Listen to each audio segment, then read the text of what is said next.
ওম নমঃ শিৱায় নমস্কাৰ বন্ধুসকল পুনে এটা গুৰুত্বপূৰ্ণ ভিডিঅ'লৈ স্বাগত জনাইছো মীন ৰাশিৰ জাতক জাতিকাসকলৰ জুন জুলাই আৰু আগষ্ট এই কেইটা মাহত অত্যন্ত শুভ হ'বলৈ গৈছে বিভিন্ন ক্ষেত্ৰত আপোনালোকে সাৱধানতাৰ অৱলম্বন কৰিব লাগিব আপোনালোকৰ গাইডেন্সৰ বাবে এই ৰাশিফল ভিডিঅ'টো প্ৰদান কৰা হৈছে বন্ধুসকল এই ৰাশিটো হৈছে চন্দ্ৰমা গতি আধাৰিত ৰাশিফল আহকচোন গুৰুত্বপূৰ্ণ ভিডিঅ'টোলৈ আগবাঢ়িছো যদি আপোনালোকে নতুনকৈ আমাৰ এই চেনেলটো চাইছে সাবস্ক্ৰাইব কৰি দিব ভিডিঅ'টো ভাল লাগিলে লাইক এটা কৰিবলৈ নাপাহৰিব জুন মাহৰ প্ৰথম সপ্তাহত বিশেষকৈ মীন ৰাশিৰ লোকসকলৰ বাবে ভাল বস্তুৰ সুখ পাব সুনাম বাঢ়িব প্ৰথম অৱস্থাত বিৰোধীসকল কপালত টেনচনৰ টোপাল হিচাপে দেখা দিব বুলি কৈছে তাৰ পিছতে তেওঁলোক অদৃশ্য হৈ যাব অৰ্থাৎ কিছুমান ব্যক্তিয়ে সমস্যাৰ সৃষ্টি কৰিব পাৰে কিন্তু আপোনালোকক সেই সমস্যাখিনিত বা প্ৰবলেমত পেলাব বিচাৰিলেও কিন্তু আপোনালোকে সেই সকল ব্যক্তিয়ে আপোনালোকক একো ক্ষতি কৰিব নোৱাৰে তাৰ পিছত কৈছে যে তেওঁলোক নাইকা হৈ যাব অৰ্থাৎ তেওঁলোকে নিজে হাৰ মানিব বুলি কৈছে ইয়াৰ প্ৰভাৱ বাঢ়িব বুলি কৈছে আপোনাৰ বৌদ্ধিক আপোনালোকৰ দক্ষতা দেখি বন্ধু বান্ধৱী আৰু প্ৰতিদ্বন্দ্বী উভয়ৰে আচৰিত হ'ব বুলি কৈছে যিকোনো চুক্তিয়ে ভাল ফল দিব এই মাহত সহকৰ্মীসকলৰ মাজত ইচ্ছাৰ সৃষ্টি হ'ব বুলি কৈছে অত্যধিক আৱেগিকতা পৰিহাৰ কৰক বুলি কৈছে ঘৰৰ বাহিৰত চাহিদা বৃদ্ধি পাব সুনাম বৃদ্ধি পাব ব্যৱসায়িক সম্পৰ্ক গভীৰ হ'ব বুলি কৈছে অপ্ৰয়োজনীয় কৌশলৰ কথাটো নষ্ট কৰিব পাৰে বুলি কৈছে গতিকে অপ্ৰয়োজনীয় চিন্তাবোৰ পৰিহাৰ কৰিব লাগিব এটা পুৰণি নষ্ট সম্পৰ্ক উন্নত হ'ব বুলি কৈছে প্ৰচেষ্টা পলম হ'লেও সফল হ'ব বুলি কৈছে দ্বিতীয় সপ্তাহত বিশেষকৈ আপোনাৰ সফলতাৰ কোনো কামেই আপোনালোকৰ ওচৰ চুবুৰীয়া অস্বস্তি সৃষ্টি কৰিব চৰকাৰী মানুহৰ আপোনালোকৰ ছাপোৰ্ট পাব আপুনি উৎকৃষ্ট হ'ব বুলি কৈছে নতুন সুযোগৰ পথ প্ৰশস্ত কৰা হ'ব বুলি কৈছে এই মাহত বিশেষ ব্যক্তিৰ সৈতে সম্পৰ্ক স্থাপন কৰা হ'ব আপোনালোকৰ ভুল চিন্তাই ক্ষতি কৰিব পাৰে ধ্যান ৰাখিব কিন্তু বিৰোধীৰ ক্ষমা কৰিলে সুখ আহিব বুলি কৈছে এজন বুদ্ধিমান ব্যক্তিৰ পৰামৰ্শ লাভজনক হ'ব এই সময়খিনি কৈছে যে খনিকৰ আৰ্থিক চাপৰ বাবে বিভ্ৰান্তিৰ সৃষ্টি হ'ব বুদ্ধিমত্তা আৰু কৌশল বাঢ়িব পিঠিৰ পিছফালে বিশেষকৈ সমালোচনাই আমনি কৰিব বুলি কৈছে আপোনালোকক বহুত ধৰণৰ সমালোচনা কৰিব কথা কিন্তু আপোনালোকে নিজকে ধৈৰ্য বজাই ৰাখিব লাগিব কিন্তু এই মাহত আপোনালোকৰ একাগ্ৰতাৰ অভাৱে ফলাফলত প্ৰভাৱ পেলাব পাৰে গতিকে ধ্যান ৰাখিব আত্মীয়ৰ পৰা বিশেষকৈ মৰম চেনেহ লাভ কৰিব নেতিবাচক চিন্তাই অন্তৰ্নিহিত আত্মাৰ ওপৰত বিশেষকৈ বিৰূপ প্ৰভাৱ পেলাব পাৰে গতিকে বেয়া চিন্তাবোৰ পৰিহাৰ কৰক বুলি কৈছে তৃতীয় সপ্তাহত বিশেষকৈ মীন ৰাশিৰ লোকসকলে প্ৰতিটো ক্ষেত্ৰতে সফলতাৰ লাভৰ ইংগিত দেখা পোৱা গৈছে পৰিয়ালৰ সদস্যৰ স্বাস্থ্যৰ ওপৰত এই ক্ষেত্ৰত আপোনালোকৰ চিন্তিত হ'ব বুলি কৈছে পদোন্নতি আলোচনাই আনন্দ দিব যদিও দৰমহাৰ কৰ্তনৰ সম্ভাৱনাৰ বিশেষকৈ সুখ কমাই দিব বুলি কৈছে কিছুমান ক্ষেত্ৰত এই সময়খিনিত প্ৰকৃতিৰ আৱেগিকতা আৰু আক্ৰমণাত্মকতা পৰিহাৰ কৰক বুলি কৈছে মানসিক শান্তি আৰু অস্থিৰতাৰ দুয়োটাৰে সৃষ্টি হ'ব পাৰে বুলি কৈছে সন্মান আৰু প্ৰতিপত্তি বাঢ়িব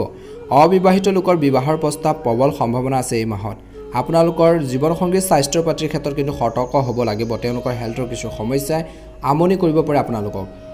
এই মাহৰ শেষৰ ফাললৈ বিশেষকৈ অৰ্থাৎ মীন ৰাশিৰ জাতক জাতিকাসকলৰ জুন মাহৰ শেষৰ ফাললৈ বিনিয়োগৰ পৰা ভাল লাভ পাব পাৰে বুলি কৈছে ওচৰ চুবুৰীয়া অন্তৰৰ পৰা বিশেষকৈ জ্বলা পোৰাৰ যি গোন্ধ এটা আছিল সেইখিনি কমিব বুলি কৈছে অপ্ৰয়োজনীয় চিন্তাৰ পৰা বৌদ্ধিক ক্ষমতাৰ প্ৰভাৱিত হ'ব গুৰুৰ আশীৰ্বাদত বহুত কাম আপোনালোকৰ সম্পূৰ্ণ হ'ব পিতৃ মাতৃ বা সন্তানৰ স্বাস্থ্যক লৈ কিন্তু চিন্তা হ'ব পাৰে বিপৰীত লিংগৰ আপোনালোকৰ প্ৰতি আকৰ্ষণ বাঢ়িব এজন প্ৰখ্যাত জীৱনসংগীৰ সমৰ্থনে সকলো মতানৈক্য দূৰ কৰিব বুলি কৈছে কাৰোবাৰ চোকা মন্তব্য টান কথাই আপোনালোকৰ যি আত্মবিশ্বাস আত্মমনোবল কিছু কমি যাব পাৰে বুলি কৈছে গতিকে ধ্যান ৰাখিব লাগিব এই মাহত বিশেষকৈ আপোনালোকৰ নিজৰ মাইণ্ডটো ক্লিয়াৰ কৰি ৰাখক বুলি কৈছে পৰিয়ালৰ পৰিৱেশ মধ্যমীয়া হ'ব এই মাহত আপোনালোকৰ বাধা আহিব যদিও সেইবোৰ আঁতৰি যাব বুলি কৈছে স্বাস্থ্য ভাল হ'ব সামৰ্থ্যৰ উন্নতি হ'ব যিকোনো জটিল কাম আপোনালোকৰ জ্ঞানেৰে সমাধান কৰিব পাৰিব এই মাহত অত্যন্ত শুভ দেখা পোৱা গৈছে বন্ধুসকল জুলাই মাহৰ সময়খিনিত কিন্তু গুৰুত্বপূৰ্ণ সিদ্ধান্ত আপোনালোকে থাকিব যিবোৰ ইতিবাচক হ'ব আপোনালোকৰ কামক নতুন ৰূপ দিবলৈ আপুনি অধিক সৃষ্টিশীল পদ্ধতি গ্ৰহণ কৰিব আৰু আপুনি সফলতা লাভ পাব খৰচৰ লগতে উপাৰ্জনৰ বৃদ্ধিৰ বাবে ভাৰসাম্য ৰক্ষা কৰা হ'ব আৰু পৰিয়ালৰ দায়িত্ব সহজে চম্ভালিব পাৰিব কিন্তু জুলাই মাহৰ সময়ছোৱাত ধ্যান ৰাখিব লাগিব প্ৰচলিত এলাহৰ বাবে গুৰুত্বপূৰ্ণ কাম এৰাই যাব পাৰে গতিকে ধ্যান ৰাখিব ঘৰৰ মানুহখিনিৰ লগত কিছু বিভাজন বৃদ্ধি পাব পাৰে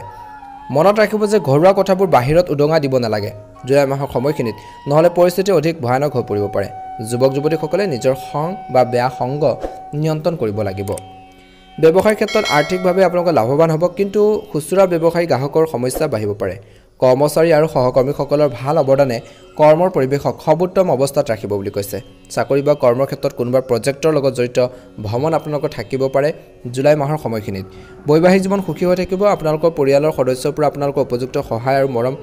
আপোনালোকে লাভ কৰি থাকিব কিন্তু মাজে মাজে সৰু সৰু সংঘাত আপোনালোকৰ হৈ থাকিব প্ৰেমৰ সম্পৰ্কটো ঘনিষ্ঠতা বৃদ্ধি পাব স্বাস্থ্যৰ ক্ষেত্ৰত কিন্তু জুলাই মাহৰ সময়খিনিত আপোনালোকৰ স্বাস্থ্য পাতিৰ ক্ষেত্ৰত ধ্যান ৰাখিব লাগিব বুলি কৈছে। পেশীৰ পৰা বিশেষকৈ সকাহ পাবলৈ ব্যায়াম আৰু যোগাসনৰ প্ৰতি গুৰুত্ব দিব লাগে আৰু লগতে উপযুক্ত জিৰণি ল'ব লাগিব বুলি কৈছে। এই সময়খিনিত অৰ্থাৎ নিজৰ ওপৰত আত্মবিশ্বাস বজাই ৰাখিব। আগষ্ট মাহৰ সময়খিনিত বিশেষকৈ আপোনালোকে ধ্যান ৰাখিব লাগিব। কিছুমান প্ৰত্যাহ্বান আপোনালোকৰ আহিব, কিন্তু কঠোৰ পৰিশ্ৰমেৰে লক্ষ্যত উপনীত হোৱাত সফল হ'ব। প্ৰতিটো কাম ব্যৱহাৰিকভাৱে সম্পূৰ্ণ কৰাৰ প্ৰচেষ্টাৰ সফল হ'ব। ল'ৰা ছোৱালীৰ ফালৰ বিশেষকৈ বৈবাহিক জীৱনত ল'ৰা ছোৱালীৰ ফালৰ পৰা সন্তোষজনক ফলাফল আহিলে মনত শান্তি থাকিব বুলি কৈছে। ধ্যান ৰাখিব লাগিব আগষ্ট মাহৰ সময়খিনিত কোনো অসাৰ বিষয়ত লৈ বিবাদ হ'লে উত্তেজনা নহ'ব বুলি কৈছে আৰু শান্তিপূৰ্ণভাৱে সমস্যাবোৰ বিচাৰি উলিয়াওক বুলি কৈছে সমাধানৰ উপায়। এই সময়ত অধিক কঠোৰ পৰিশ্ৰম আৰু কম লাভৰ দৰে পৰিস্থিতিৰ সৃষ্টি হ'লেও কিন্তু আপোনালোকৰ আত্মবিশ্বাসেৰে বহুতো ক্ষেত্ৰত বা বিভিন্ন কৰ্মৰ ক্ষেত্ৰত আপোনালোকে আগবাঢ়ি যাব পাৰিব, কিন্তু উপযুক্ত সময়ৰ বাবে অপেক্ষা কৰিবই লাগিব বুলি কৈছে। অন্যথা আপোনালোকৰ জেদীৰ বাবে কিছুমান ক্ষেত্ৰত নিজৰে ক্ষতি হ'ব পাৰে। ব্যৱসায়িক কাম কাজ সংগঠিত হৈ থাকিব। এই সময়ত